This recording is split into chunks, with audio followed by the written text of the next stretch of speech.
Muito bem-vindo, muito bem-vinda ao portal da Lexio Litúrgica. Aqui nós somos um canal de YouTube destinados a refletir a liturgia. Refletir a liturgia do ponto de vista teológico, do ponto de vista pastoral, refletir a espiritualidade da liturgia, refletir as celebrações.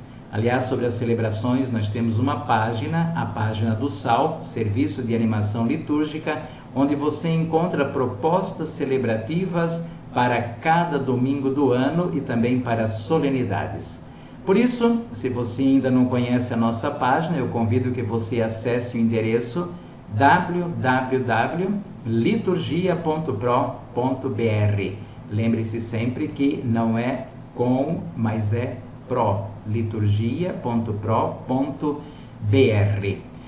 E nós vamos hoje refletir sobre a pedagogia do mês de maio. Mas antes disso, eu gostaria de pedir a você que desse aí o seu joinha, que desse aí o seu like, que você partilhasse também a nossa página, o nosso conteúdo com outras pessoas, especialmente com aquelas pessoas que trabalham com liturgia. Quanto mais pessoas envolvidas em refletir a liturgia, melhor serão as nossas celebrações. Por isso, peço aqui o favor e a gentileza de divulgar esse nosso trabalho. Bom, vamos àquilo que nos interessa no dia de hoje, que é preparar, que é tomar contato com as propostas celebrativas do mês de maio. Já faz um bom tempo, já quase um mês e meio, que as propostas do mês de maio já estão na página do SAL, do Serviço de Animação Litúrgica, no endereço www.liturgia.pro.br. E nós fazemos questão de colocar as propostas o mais cedo possível para ter tempo de preparar as propostas celebrativas. Quanto mais tempo nós preparamos as celebrações, melhor elas serão celebradas. Por isso, preparar bem as celebrações. As propostas do mês de maio, elas têm uma particularidade. Elas contemplam todo o tempo pascal. Por isso, nós vamos começar a apresentar as propostas do mês de maio, que são as propostas do tempo pascal, do terceiro domingo da Páscoa até Pentecostes. Nós temos aqui uma liturgia própria do tempo pascal. E aqui tem um dado muito interessante que eu gostaria de chamar a atenção, porque estas propostas, elas entram justamente na dinâmica da mistagogia do tempo pascal. Desde uma data bem remota, lá por volta do século VIII até o século X, o tempo pascal era dedicado justamente à mistagogia, ou seja, havia-se aquilo que nós vamos chamar, entre aspas, de catequese litúrgica para introduzir os celebrantes no mistério que era celebrado em cada celebração, no mistério que era celebrado justamente no tempo pascal. E essa mistagogia sempre tem a ver com a vida. Como é que eu, que celebro esse mistério, vou viver a vida de cada um de nós? Então, para esse domingo, para esse mês de maio, dizendo melhor, nós vamos propor refletir o mistério que é celebrado na liturgia do tempo pascal, neste ano C, a partir do sínodo. Nós estamos vivendo um tempo de sínodo, nós falamos muito de sinodalidade, por isso nós vamos refletir essas propostas a partir do sínodo. E aqui tem dois detalhes que eu gostaria de chamar a atenção, para que eles fizessem parte do contexto celebrativo da preparação das celebrações dos domingos do tempo pascal. Você vai encontrar tudo isso nas nossas propostas celebrativas. Nossas propostas celebrativas vai ter esses dois contextos. O primeiro que o sínodo significa caminhar juntos. A palavra synodos, em grego, né? Syn significa juntos, odos é caminho, por isso caminhar juntos. Fazer uma caminhada junto, fazer uma caminhada em companhia de alguém. O sínodo é um modo como a igreja vive. A igreja, ela é sinodal. E isso já desde os tempos dos Santos Padres. Os Santos Padres já diziam muito claramente que a igreja é em sua característica sinodal. Isso é expresso pelos termos comunhão, participação e missão. E é interessante agora no tempo pascal, porque nesse ano C, justamente, os domingos do ano C, eles refletem modelos de igreja. Então, se eles refletem esses modelos de igreja, é muito fácil nós compreendermos que as celebrações do tempo pascal, elas ajudam a celebrar a sinodalidade da igreja. E, como faz parte de toda a liturgia dominical, existe ali uma mistagogia, quer dizer, uma catequese para aprofundarmos o mistério que nós celebramos, o mistério da igreja. Eu quero chamar a atenção para um outro fato. Nesse ano C, como em todos os anos do tempo pascal, né, as primeiras leituras, elas sempre são feitas dos Atos dos Apóstolos. Então, os Atos dos Apóstolos mostram a reação dos apóstolos e dos discípulos de Jesus diante do fato do acontecimento histórico da ressurreição. Como é que eles reagiram? Eles reagiram em comunidade. Por isso a igreja é um sínodo, é uma comunidade que caminha junto. Então nós vamos ouvir nas primeiras leituras desses domingos do tempo pascal essa sinodalidade de uma igreja que decide junto, nós e o Espírito Santo decidimos, de uma igreja que juntos enviam os missionários, Paulo e Barnabé, por exemplo, são enviados pela comunidade, e de uma igreja que se reúne junto para evangelizar. E isso é muito mais evidente na celebração da Ascensão e também na celebração de Pentecostes. Se a primeira leitura é sempre dos Atos dos Apóstolos, aqui tem uma característica própria do ano C. As segundas leituras, elas são feitas do Apocalipse e mostra justamente a meta da igreja. Os Atos dos Apóstolos revelam a igreja militante, aquela igreja que em sinodalidade peregrina nas estradas do mundo, aquela igreja que caminha com a humanidade. Nas segundas leituras, no Ato dos Apóstolos, do livro do Apocalipse, dizendo melhor, nós vamos ter uma igreja que é triunfante, é a igreja vitoriosa, é a igreja triunfante, é a meta de todos nós que caminhamos em sinodalidade. Nós queremos fazer parte dessa igreja, uma igreja que vive eternamente em adoração diante do Cordeiro, uma igreja que passou pela grande tribulação, como nós ouviremos num dos domingos do tempo pascal.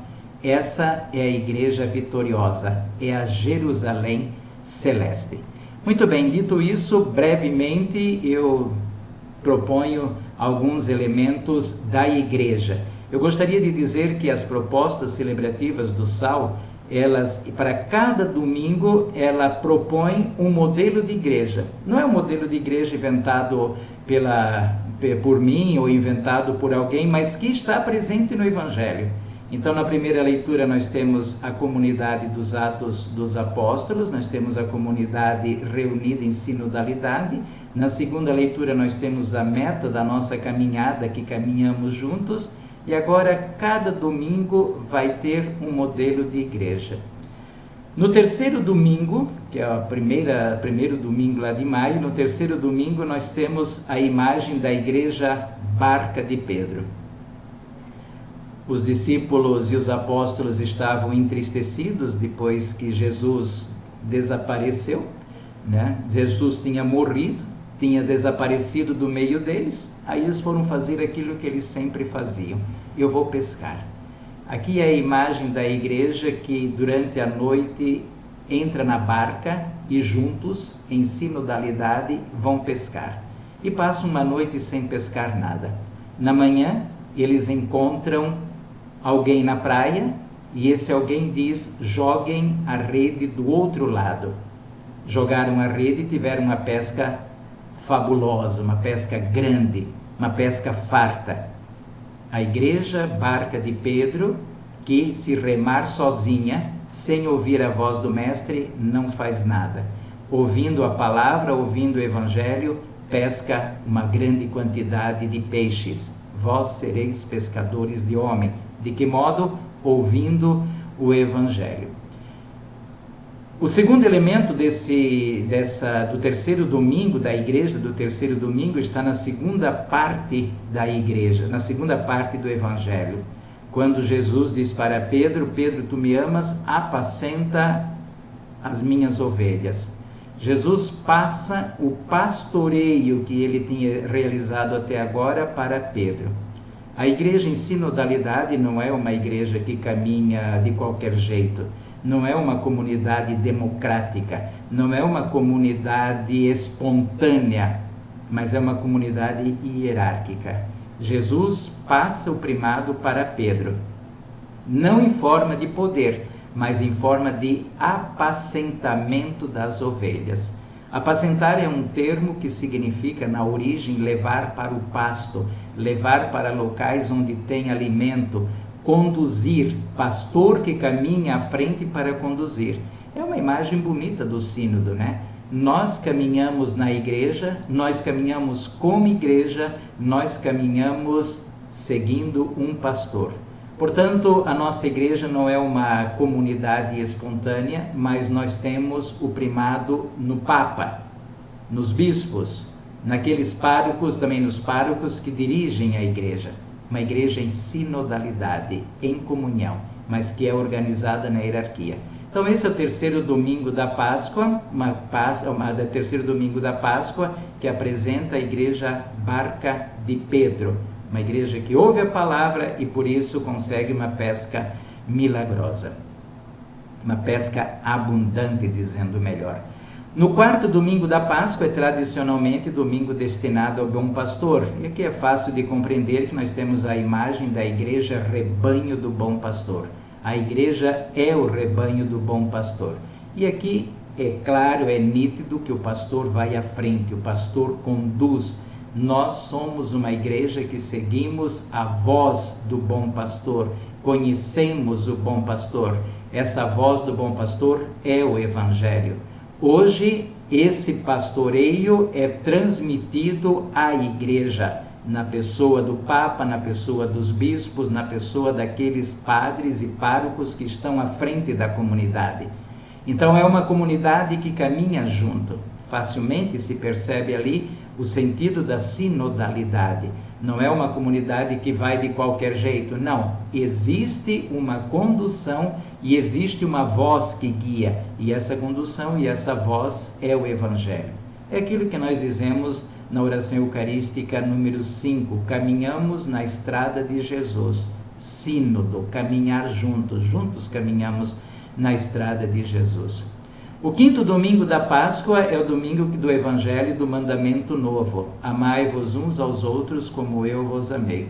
Vejam bem que nos 2 primeiros domingos havia alguém que conduzia na igreja Barca de Pedro, a voz que ensina onde pescar. Na igreja Rebanho do Bom Pastor, aqui nós temos uma igreja que é conduzida pela voz do Bom Pastor. E agora a igreja é a igreja do discipulado. Uma igreja do discipulado que se inspira e que se caracteriza como uma igreja do amor da fraternidade. Amai-vos uns aos outros, assim como eu vos amei. Aqui a sinodalidade, ela se reflete e ela se apresenta como sendo fraternidade, como aquela que vive na caridade. Nós somos uma igreja que vive no amor. Então não existe sinodalidade, não existe caminhar juntos se não existe caridade, se não existe compreensão que vem da caridade, se não existe aquilo que São Paulo diz, suportai-vos uns aos outros, carregai o jugo um dos outros. Isso significa caridade, ajudar os mais fracos.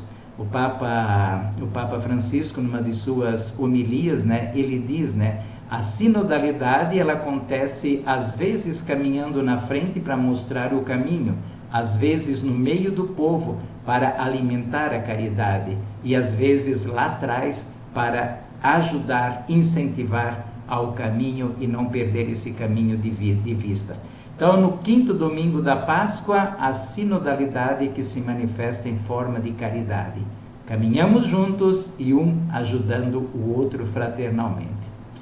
No sexto domingo, na proposta celebrativa do SAL, do Serviço de Animação Litúrgica, nós usamos da faculdade de mudar o Evangelho. Como aqui no Brasil, o sétimo domingo é sempre usado como domingo da Ascensão de Jesus, né? Por um motivo pastoral. Então, o que existe a possibilidade de você proclamar o Evangelho do sétimo domingo na celebração dominical do sexto domingo. Então, nós do SAL, nós estamos propondo as leituras do sexto domingo, mais o Evangelho do sétimo domingo. Por quê?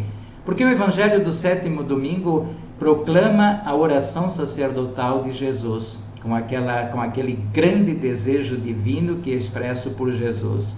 Ut sint unum, que todos sejam um.